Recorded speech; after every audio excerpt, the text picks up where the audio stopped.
We're on the phone today with Mandy Ingber, former actress. You remember her as Polly from the film Teen Witch. She was also Annie Tortellis on Cheers.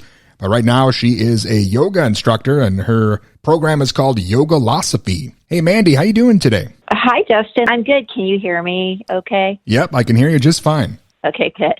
Thank you so much for joining me today. I really appreciate it. Of course. It's my pleasure. Well, first of all, you've been involved with something for quite a while now called Yogalosophy. Can you tell the listeners a bit about it? Oh, well, Yogalosophy is actually my brand. I started teaching. I started in the area of health and wellness really when I was a child, but I started teaching in 1996, and it just sort of organically evolved. It was essentially a body positive way of looking at health and wellness, coming from a background of being an actress in the 80s and also the messaging of the 80s. I developed an eating disorder really also from my childhood. And as I got older, I started to I gained weight, and then I started to positive message myself into shape by accident when I became a teacher. And then that just kept expanding into other areas. So I started as a spinning instructor, and then I became a yoga instructor and adapted my body positive philosophy into the modality of yoga, and that expanded. I have a yoga workout on, it's actually a download now, but I self-produced a DVD called Yogalosophy, which is a yoga workout. So yoga meets fitness, basically, or yoga meets toning exercises. And then I expanded that into a book called Yogalosophy 28 Days to the Ultimate Mind-Body Makeover, which is a New York Times bestseller. And it's a 28-day program for basically, it's kind of like the artist's way or a creativity book meets a wellness book. And then there's another book called Yogalosophy for Inner Strength. So it's basically my brand. Yeah, that's excellent that everything's working out so well. How did you get into yoga in the first place? Was it just kind of, the circumstances and you kind of found yourself maybe stumbling into it, or was this kind of something you wanted to do your whole life? No, yoga really is something I probably never would have wanted to do. My father was very into it, and it was kind of he brought it into, I grew up in Los Angeles in the 70s. And so, my dad was really cutting edge. He was into things that people are just discovering now. So I was exposed to things very early. And for me, it was kind of a way to get my father's attention or try to understand him better. So I would assume the position. And it just sort of, I always consistently had a practice since I was a child. And then later, when I became an adult and after my acting career, I was already exercising sort of a lot, and I was looking for what my next thing was. And I just sort of fell into teaching, among other things. And it was really obvious. I started off as a spinning instructor, and I was sort of like that guru spinning instructor, I was sort of like, whatever. I was before Peloton, I was like one of those Peloton gurus. And then it just kept evolving. It was just a very organic, process. And the thing that made it very public was, when Jennifer Aniston, started talking about me. And so then she kind of pushed me out onto onto that playground, which is, being public again. After having been an actress, it really wasn't what I had intended when I went into fitness. I wasn't planning on becoming known for that, but it worked out. Yeah, that's great. You mentioned the DVD and the instructional downloads now, and New York Times best-selling author. I mean, and you've got lessons that you teach or yoga sessions over Skype, maybe for some of the listeners who might want to give it a try.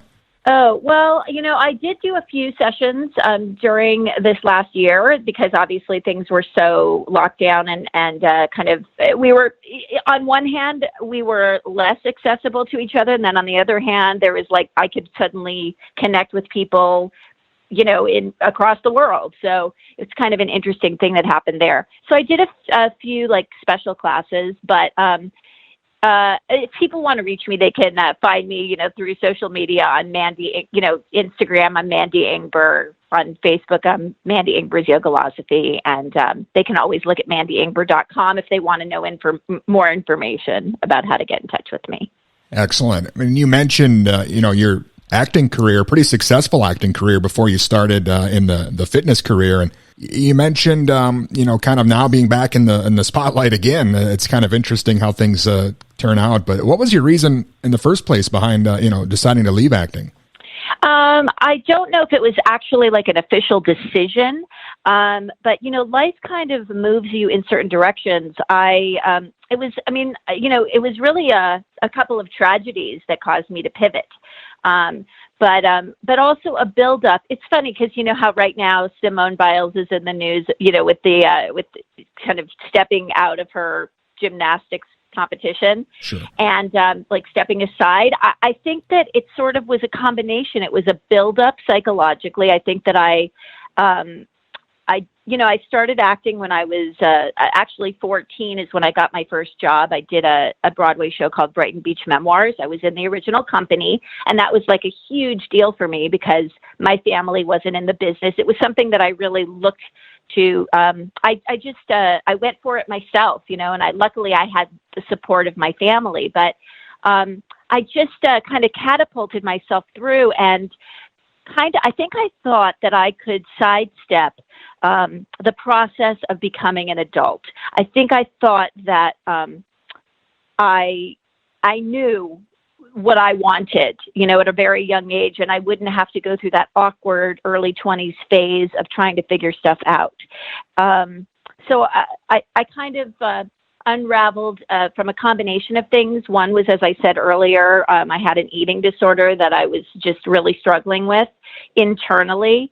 And another was that the death of my friend and co-star. I did this show called My Sister Sam with this actress, Rebecca Schaefer, who became my good friend. And she actually was targeted by her stalker and killed. And then the following year, this is like a very uplifting story, by the way. And then the following year, I was actually I was physically assaulted, and my roommate was raped, and I was attempted rape. So essentially, it was like this buildup of internal pressure, external circumstances, and then I just really had no choice but to kind of stop in my tracks, heal, and let life drift me to the next thing. And that's really what happened. It was a process, but that was the process. Yeah, even at that age, just dealing with the things people deal with at that age is enough. But as you mentioned, being on Broadway and then all the other things happening, definitely a lot of stress and a lot of pressure. I could see how, things could unravel like that. Broadway was amazing. Like that was a high point. I've been able to have so many diverse experiences, very high highs and very intense lows. And I think that's actually why I became a teacher. I think it's more about my ability to process those things and then sort of share about my process. That's the kind of person I am. Well, and of course, around that time, you were playing Annie Tortellis on Cheers, which, every person on the planet was watching that show at the time. And I know it was so different back then because when you were on a show, everyone was watching the same show. We don't really have that now, right? So at the time, being an actress on television, even just being on, even just being a recurring character like I was, everyone was watching the same thing. So yeah, I loved doing Cheers. It was such a great show, and I love being a part of, pop culture and television history. It's fun.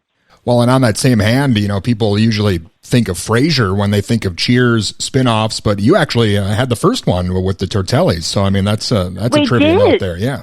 That's right. We were sort of the mod. We gave it a test run. We had like 13 episodes. That was a show with Dan Hedaya, who played Rhea Perlman's ex-husband, Nick, and Gene Kasem. And Timothy Williams and what was I loved her. She was married to what was her name? See, now I'm showing my age.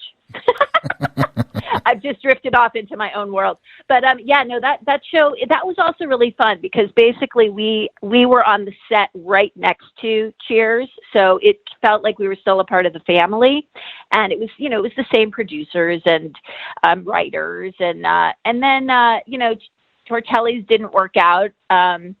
That was 13 episodes, and then they brought our characters back onto Cheers. So a job that started, like when I was 17, basically stretched through into, being 21. So it was kind of like my going to college. For me, those were my college classes, the shows that I was on. Well, Mandy, I got to say, for me, my favorite role of yours was Polly in the film Teen Witch. Can you tell the listeners a bit about your memories making Teen Witch? Because I know after all these years, that film is really a favorite of a lot of people. I know. It's so funny. It's like of all the things that I've done, the one thing that, this is the pinnacle of our conversation, right? It's the Polly conversation, which is hilarious to me. Like, no matter what I do, even I was in, I did something with Glamour magazine, and I'm sitting at this table with all of these, these women, and they're like these older women, and they're like looking at me with this look, and I'm like, they're like, you're going to think this is crazy. And I'm like, Teen Witch? And they're like, yeah. So it's just people who get that like sort of glazed, excited look in their eyes. And I know where they know me from. So yeah, Polly. Okay. So for those who don't know, you definitely need to Google Top That Rap. And I kind of, for me, Teen Witch was, I almost got this movie called Say Anything, right? And that at that time, that just, that was like Cameron Crowe. It was like this real, it was like this high profile movie. I didn't get that. I got Teen Witch instead. So it was like, okay. And then when we did Teen Witch, it was there was never anything in the script that said I was going to, rap, or that even when we shot it, there was no indication that my character had a crush on Noah Blake's character, Rhett. And it was like later on in the reshoots where we did all that. And I was like, wait a second, I was not playing that in the movie. Like, is this going to read okay? Anyway, it was basically the whitest 80s rap you could ever imagine, and I am doing it. And I can't tell you how many people that brings joy to. I actually have a question for you. Sure. About that. Maybe you have some insight. So I'm really curious because I go, people like to reenact the rap. Everybody likes to do the rap. It's a thing. Why do you think people want to do it? Is it because it's so accessible? They think like, I want to do that, or like, what is it? Yeah, that's gotten a lot of mileage over the years. I think for me, it's just I grew up in the 80s, and that whole time period, it just kind of reminds me of, how things were. And, it was okay for, like for me, a white guy from Minnesota to be out there rapping and having fun. Right. You're like, I want a midriff. Yeah. So, but anyway, the thing about that particular scene was that I was not expecting it. I was hesitant. I was top that hesitant. And I was like, okay, well, nobody's ever going to see this. It's going to go straight to video, and I'm just going to throw down. And so I went for it 100%. I actually went to the valley, by the way. They had us go to the valley, like deep into the valley to record the song, beforehand. And I think it's very sweetened. I'm not sure that, I think my voice might be underneath a couple of layers in that particular track that they play. And then, we actually choreographed that number. Like, we had to go to a dance hall and choreograph that dance. It's really hard to believe that we took time, like a week, to develop what we ended up with, but we did.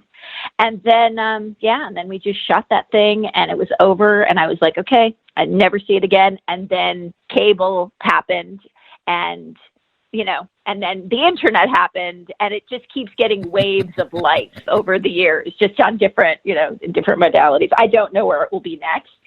they may have a chip and put it in your head and they'll just play Top That. I'm not sure. Sure. Well, then you got guys like me asking you about it, so that doesn't help either. I love it. You know what? Here's the thing. It was my most in my mind, because I was a serious actress. I started on Broadway. It was the most, like, I love being able to say, yeah, I was on Broadway in the original company, Neil Simon's Brighton Beach Memoirs. I was a New York Times bestselling author, but it really pops my bubble, to be known for Top That for the rest of my life. And that's totally cool, especially since I have had other accomplishments. But in the beginning, it was like, oh my God, my most embarrassing moment is public. Everyone sees it. And like, I'm mortified. And then what started happening was that it started to connect me with people. Like when I was teaching, people would be like, they would be like, oh my God, I saw, Top That last night. And it was like, it would just give me an instant in with people. Like, it was just a connecting thing. So now how I see it is, how much joy that I've brought to people, how funny it is, and just how connecting it is, really. I mean, I think that that's my ultimate takeaway with Top That. So I also think it was really good. It was good for me personally to pop my own bubble of any, any sort of pompous attitude I could have, or I don't know the word that I'm looking for, but just it kind of popped my bubble. Sure. And then also, I think I understand the movie better now too. I've seen it recently, and I saw it with an audience of 800 people, and it was like it was a drag queen review. This drag queen, Peaches Christ, does this, whatever, they do a review and they do a musical expression of all of the different songs. And it was amazing to see like this drag queen dressed as me doing my numbers. And I saw the movie and it was like, oh, this is kind of a female empowerment movie. Like that's part of what that movie is. And, people were so excited to see me, and the movie changed their life, so it was like, wow, okay, who am I to say? And so I think that I love it now. Awesome. Happy to be Polly. Yeah, it sounds like everything's going great for you. Would you ever consider getting back in front of the camera, or would you say the acting days are kind of behind you now? I used to say that they were behind me, and more recently I'm just feeling that urge again. So I did do one thing 10 years ago with Jennifer Aniston directed it and was in it, and Woody Harrelson was in it as well. And it was this like little 2-minute PSA about freeing Burma, and so it was like, I was really scared to do it because I hadn't acted at all. I hadn't even looked at, I hadn't looked at sides or a script or anything in a decade. And it was really fun, and it was actually good. It's actually good enough. And so I just, I would consider it, and so it's a thought in my mind. But yeah, at a certain point I was like, I fulfilled that part of myself, and now I'm just feeling a little differently. But, as you get older, things change a little, Sure. Well, Mandy, is there anything maybe coming up for you that we should be watching out for, or maybe any other projects we should look for? I know. I was thinking about that when you asked me, and I was like, wow, I don't really have anything to promote. I do astrology readings. That's something that I've been doing a lot more lately with all of this remote stuff. So you could always reach out to me and get a reading. I'm Mandy at mandyingber.com. Or what else? No, I don't. I'm working on a couple of things, but I never really talk about stuff until I'm actually doing it, because there's a lot of stop and starts along the way. Sure. So we'll see. Awesome. Again, Mandy, I'm a big fan of yours, and I love the stuff you've done in your acting career and the stuff you're doing now, helping people out on the yoga side of things. And again, thank you so much for your time. I appreciate it.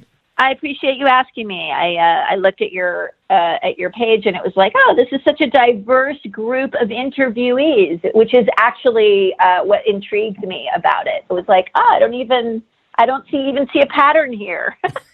So I like that a lot. So I appreciate you too. Awesome. Thank you so much, Mandy. I hope we can speak again sometime. Okay. Have a great day. And again, that was Mandy Ingber, and you can find out all about her and her Yogalosophy program at mandyingber.com.